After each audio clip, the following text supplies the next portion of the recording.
How are you I hope कि आप लोग सभी अच्छे होंगे। और आपका स्वागत है हमारे यूट्यूब चैनल पर। आप ध्यान से पढ़िए और आगे बढ़िए, ये मैं शुभकामना के साथ ये केमिस्ट्री का अंत एकदम अंत करने वाला हूँ। अंत करने वाला मतलब चैप्टर का एकदम आखिरी पॉइंट पे आ गया हूँ। क्या आखिरी पॉइंट है? संक्षारण और विकृत गंधिता। ये दोनों टॉपिक पढ़ाने के बाद ये जो होगा केमिस्ट्री का पहला चैप्टर हमारा खत्म हो जाएगा, केमिकल रिएक्शन एंड उसके इक्वेशन। तो हम लोग स्टार्ट करते हैं संक्षारण। भाई ये संक्षारण क्या है? संक्षारण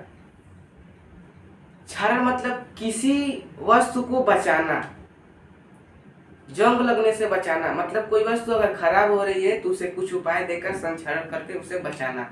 तो ये वस्तु क्या है? जैसे हमारे आसपास कोई भी अम्ल आर्द्रता से कोई भी वस्तु जो होती है संक्षारित हो जाती है, तो इसे ही संक्षारण कहते हैं। तो आइए उसकी डिफिनेशन हम लोग लिख लेते हैं संक्षारण का, और उसके बारे में कुछ जानकारी प्राप्त करते हैं, उसको बचाने के उपाय पढ़ते हैं कि संक्षारण होता क्या है और क्यों। तो संक्षारण की परिभाषा ये लिख लेते हैं। देखो, संक्षारण जब कोई धातु अपने आसपास अम्ल आर्द्रता आदि के संपर्क में जब आती है तो संक्षारित होती है। इस पूरी प्रक्रिया को हम संक्षारण कहते हैं।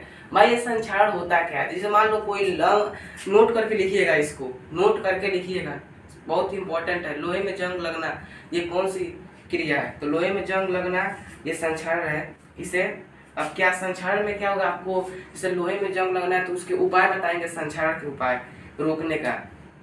तो जैसे मान लो लोहे की बनी नई वस्तु है, जैसे लोहे की बनी नई वस्तु है, उस पर पेंट करके पॉलिश करके चमकीली हो जाती हैं। कुछ समय बाद उसकी परत धीरे धीरे हटने लगती है, अर्थात वह लाल रंग से भूरे रंग की परत चढ़ जाती है। प्राय इस प्रक्रिया में लोहे पर जंग लगना कहते हैं। पूछ सकता है पेपर में आपको लोहे पर जंग लगना क्या है? तो आप बता सकते हैं कि जब हम लोहे की कोई वस्तु खरीदते हैं तो उस पर नई परत चढ़ी रहती है, जिससे जो चमकीली दिखती है।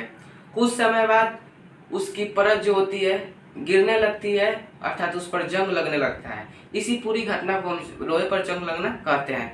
अब ये लोहे पर जंग लगने से, मान लो लोहे पर जंग लगने के कारण वस्तु की जो स्थिति होती है, जब संक्षारण के बाद धातु का भार धीरे धीरे कम होता है, यानी कम होने लगता है। जब संक्षारित हो जाए, मान लो कोई व्यक्ति संक्रमण हो जाएगा, किसी बीमारी से संक्रमित हो जाएगा, तो उसकी उम्मीद, मान लो उसे कोरोना बैक्टीरिया धर लिया, तो उसकी उम्मीद एकदम कम हो जाएगी कि मैं बच सकता हूँ। अर्थात उसकी सारी मनोदशा, पूरी शरीर बॉडी जो होगी, उसका वेट, उसकी खान पान, उसकी रहन सहन सब कम हो जाएगा। उसकी खुशी भी उसको बर्दाश्त नहीं होगी और वो हमेशा दुखी में जीने लगेगा। इसी प्रकार ये है कि जब उस संक्षारित हो जाएगी कोई वस्तु तो उसका वेट जो होगा कम होने लगेगा, और उसे बचाने के अभी मैं उपाय बताऊंगा। तो आप संक्षारण के उपाय और नोट को मैं 2 नोट बोलूंगा, 2 नोट लिख लीजिएगा और इस परिभाषा को लिख लीजिए। जब कोई धातु अपने आसपास अम्ल और आर्द्रता के आदि संपर्क में आती है तब ये संक्षारित हो जाती है। तो इस प्रक्रिया को संक्षारण कहते हैं, ये लिख लीजिएगा। अब देखिए, लोहे की बनी वस्तुएं चमकीली होती हैं। उन वस्तुओं पर चमकीली लेप लगाई जाती है। अब वह वस्तु कुछ समय बाद संक्षारित हो जाती हैं। कुछ समय बाद उनका रंग लाल से भूरा हो जाता है, की परत चढ़ जाती है, भूरे रंग की परत चढ़ जाती है, जिसे लोहे पर जंग लगना कहते हैं। संक्षारण के बाद वस्तु का वेट, दूसरा लिखिएगा, संक्षारण के बाद वस्तु का वेट, जो वस्तु का भार होता है, धीरे धीरे कम होने लगता है। भाई ये संक्षारण को रोकने का उपाय कैसे बता सकते हैं? तो संक्षारण के रोकने का उपाय निम्न होते हैं। संक्षारण को रोकने का उपाय निम्न होते हैं। जानिए कौन कौन से निम्न होते हैं। संक्षारण को रोकने का उपाय, पहला लिखिएगा, तेल लगाकर। अगर कोई वस्तु पर अगर जंग लग गया है तो उस वस्तु में तेल लगा दे, उस वस्तु को तेल लगाकर रख दें तो वस्तु जितना है, जिसे मान लो उसे 99.99 बस भरोसा है कि मैं जिंदा रह सकता हूँ, तो उस 1% भरोसे को टूटने नहीं देना है हमें, उस 1% भरोसे को उसको टूटने नहीं देना है। उसको जो 99.99 जो है तो उसे उसमें से माइनस करना है कि जो 1% है उसका भरोसा 2% हो जाए। इसी प्रकार जो वस्तु अगर जंग लग गया, मान लो एक लोहा का छड़ है, ये लोहा का एक छड़ है, उस पर जंग लग गया, ये रेड से हो गया ब्राउन हो गया, लाल से हो गया भूरा। अब इस पर क्या किया, इस पर जंग लग गया, इस पर क्या करिए आप, तेल लगाइए, कोई भी तेल लगाइए, और तेल लगा दिए। दूसरा, उस पर पेंट कीजिए, पेंट लगाकर, दूसरा क्या करिए, पेंट लगाकर उस वस्तु फिर से नया दिखने लगेगी। फिर उस पर ग्रीस लगाकर उस पर ग्रीस लगा दीजिए, वह वस्तु और चमकीली बन जाएगी। और उसको टिकनीकरण कीजिए, टिकनकरण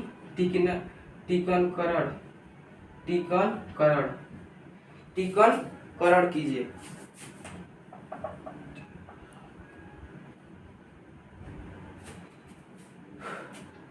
टिकनीकरण है, टिकनीकरण नहीं है, टिकनीकरण है, टिकनीकरण कीजिए। पहले आप वस्तु को तेल लगाइए, उसको सूखने के लिए रख दीजिए। तेल जब वस्तु जब एब्जॉर्ब कर लेगा, उस तेल को अवशोषित कर लेगा, तो आप क्या कीजिए, पेंट लगाइए उस पर, फिर उसको धूप में रखिए। वह वस्तु पर आकर्षण आने लगेगा, वस्तु अच्छी दिखने लगेगी। और उस वस्तु को मुलायम और एकदम सिल्की बनाने के लिए, अच्छा नया बनाने के लिए उस पर ग्रीस लगाइए, ग्रीस का लेप लगाइए। और यह वस्तु और उस पर और आकर्षण आने लगेगा, जैसे बुझाएगा कि जैसे लगेगा कि ये नया खरीद के आया है। और उसका टिनीकरण कीजिए, टिनीकरण यानी उसकी साफ सफाई, उसका जहाँ गलती है उसे सुधारिए। इसे मान लीजिए यहाँ पे जंग लग के फूट गया है, तो उसे ऐसा कीजिए कि उस पर वो जंग दिखे नहीं, उसका टिनीकरण कीजिए, खूब बढ़िया से उस पर लेप लगाकर उसे एकदम बराबर समतल बनाकर उसे नया बनाइए। यही है टिनीकरण, यानी यही फार्मूला यूज करके, इतना फार्मूला यूज करके हम संक्षारण को रोक सकते हैं। अब अगला टॉपिक पढ़ेंगे, संक्षारण के बाद से अगला टॉपिक है विकृत गंधिता। भाई विकृत गंधिता क्या है? जब वसायुक्त तेलीय पदार्थों को हम जब लंबे समय तक रखते हैं तो उसके स्वाद में परिवर्तित हो जाता है, उसका स्वाद जो होता है कुछ परिवर्तित हो जाता है, तो उसी को हम विकृत गंधिता कहते हैं। तो आइए उसकी परिभाषा और वो बारे में डिस्कस करते हैं, विकृत गंधिता के बारे में।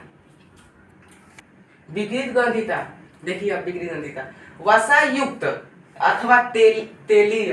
देखो वसायुक्त, वसा मतलब होता है तेल, वसा मतलब होता है तेल होता है।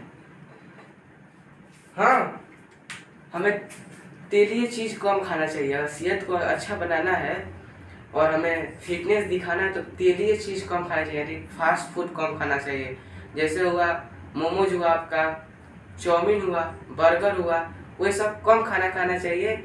और अपने खाने में तेल का कम मात्रा में प्रयोग करना चाहिए। ज़्यादा तेल खाना भी अच्छा नहीं होता है।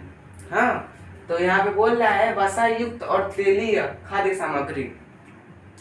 वसायुक्त और तेलीय, जब कोई भी वस्तु को वसायुक्त चाहे तेलीय खाद्य को जब लंबे समय तक रखने के लिए, जब लंबे समय तक रखा जाता है तब उसकी स्वाद और गंध में परिवर्तित हो जाता है। अब भाई कोई भी वस्तु को अगर ज़्यादा दिन तक रखेंगे तो उसकी स्वाद, उसका खुद स्वाद में परिवर्तित होगा कि नहीं होगा? कल कुछ ऐसा दिखेगा और कल कुछ ऐसा दिखेगा, तो उसकी स्वाद और गंध में परिवर्तित हो जाता है, जिसे हम विकृत गंधिता कहते हैं, तो विकृत गंधिता आपको समझ में आ गई। अब अगला टॉपिक है अवक्षेपण अभिक्रिया। अवक्षेपण अभिक्रिया क्या है? चलिए अवक्षेपण अभिक्रिया जानते हैं। तो अवक्षेपण क्रिया, जिस क्रिया से अवक्षेप का निर्माण होता है। अवक्षेपण अभिक्रिया क्या है भैया? जिस क्रिया से अवक्षेप का निर्माण होता है तो उसे अवक्षेपण अभिक्रिया कहते हैं। तो भाई अवक्षेप क्या है? तो वह अभिक्रिया है जिसमें कोई विलयन अपनी क्रिया करके श्वेत रंग प्राप्त करता है और जो जल में अविलय होता है उसे ही अवक्षेप कहते हैं। तो आइए परिभाषा देखते हैं। जब दो विलयन को मिलाया जाता है, जब दो विलयन को मिलाया जाता है, विलयन आपको पढ़ा चुके हैं 9th क्लास में, आप विलयन पढ़ चुके हैं, विलयन विलायक पढ़ चुके हैं, विलय। तो जब दो विलयन को मिलाया जाता है और उनकी अभिक्रिया से श्वेत रंग प्राप्त होता है, उनकी अभिक्रिया से श्वेत रंग का निर्माण होता है, श्वेत रंग के एक नए पदार्थ का निर्माण होता है। तो उस जो जल में अविलय होता है, जो जल में घुल नहीं सकता है, इस अविलय पदार्थ को अवक्षेप कहते हैं। उसी अविलय पदार्थ को हम क्या कहते हैं? अवक्षेप कहते हैं।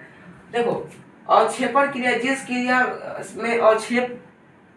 क्रिया में अवक्षेप का निर्माण होता है, जो क्रिया करके अवक्षेप का निर्माण करता है वह अवक्षेपण अभिक्रिया कहता है। अवक्षेपण अभिक्रिया क्या होता है? तो अवक्षेपण अभिक्रिया वह अभिक्रिया होता है जिसमें जब दो विलयनों को मिलाया जाता है तो उनकी अभिक्रिया से श्वेत रंग का एक नया पदार्थ का निर्माण होता है जो जल में अविलय होता है, जो जल में अविलय होता है, और उसी अविलय पदार्थ को हम अवक्षेपण कहते हैं। आई होप आप लोगों को सारे क्वेश्चन का डाउट क्लियर हो गया होगा। अगर नहीं क्लियर होगा तो एक बार और बताइएगा, मैं केमिस्ट्री का फिर से वो चैप्टर पढ़ा दूंगा। जिस टॉपिक को आपको नहीं समझ में आएगा उसका मैं एक बार और वीडियो बनाकर बता दूंगा। आप अभी क्या होगा कि अवक्षेपण क्रिया और अवक्षेप क्रिया समझ में आ गया आपको। इस प्रकार हमारे केमिस्ट्री का ये पहला अध्याय समाप्त होता है। आपको वीडियो अच्छी लगी तो लाइक करें, सब्सक्राइब करें और बेल आइकन पर क्लिक करके लाल नोटिफिकेशन को ऑन कर दें, ऑल नोटिफिकेशन को ऑन कर दें। देखिए, इसके बाद से हम केमिस्ट्री पढ़ चुके हैं और ये केमिस्ट्री का चैप्टर समाप्त होता है। बाय बाय, धन्यवाद।